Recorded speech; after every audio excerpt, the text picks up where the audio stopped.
So, ngayon naman ay quotient rule. Pag quotient ay divide. Sabi sa quotient rule, x raised to m over x raised to n is equals to x raised to m minus n.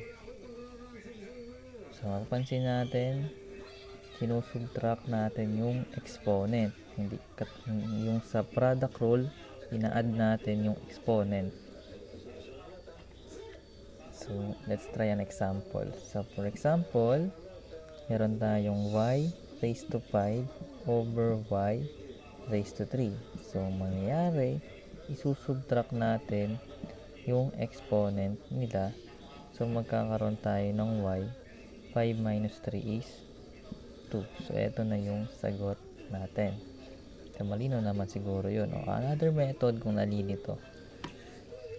So, meron tayong y times y times y times y times y.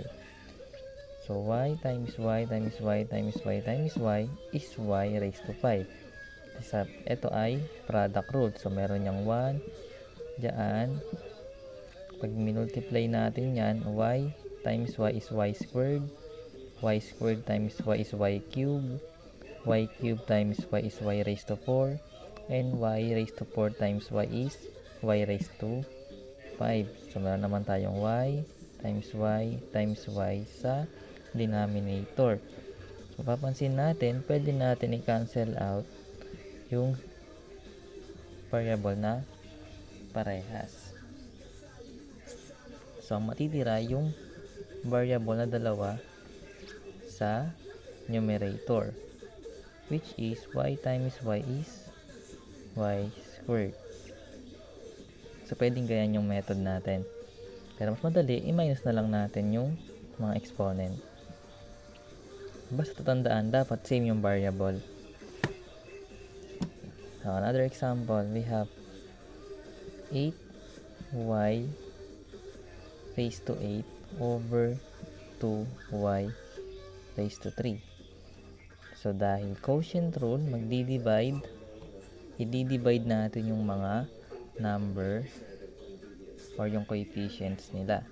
So, meron tayong 8 divided by 2 divisible by 2. So, 8 divided 2 is 4. 2 divided 2 is 1. So, y raised to 8 divide y raised to 3 is y raised to 5 because 8 minus 3 is 5. So, 4 y raised to 5 over 1 is equals to 4 y raised to 5. So, kapag may denominator na 1, automatic yung numerator na yung sagot natin. Yan. So, another example.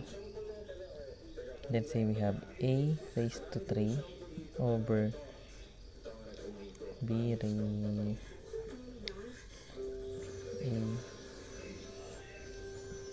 raised to 6.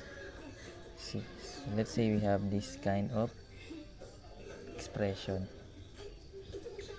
So, meron tayong a cube over a. Sino bang mas marami? Yung a sa taas. So, therefore, may matitirang dalawang a sa taas. So, b raised to 4 minus over b raised to 6. Mas marami yung b sa baba. Therefore, matutira yung b na dalawa sa baba. So, meron tayong c. Wala namang c sa numerator. So, c dito pa rin. So, kung meron na itong number, for example, na 8, tapos 16, i-divide natin yung mga numbers. So, divisible sila by 8. 8 divided by 8 is 1. 16 divided 8 is 2. So, ito yung final answer natin. So, remember din, na kapag may 1 siya sa unahan ng variable, pwede na nating hindi isulat yan. So, ito na yung final answer natin. So, yun sa quotient rule.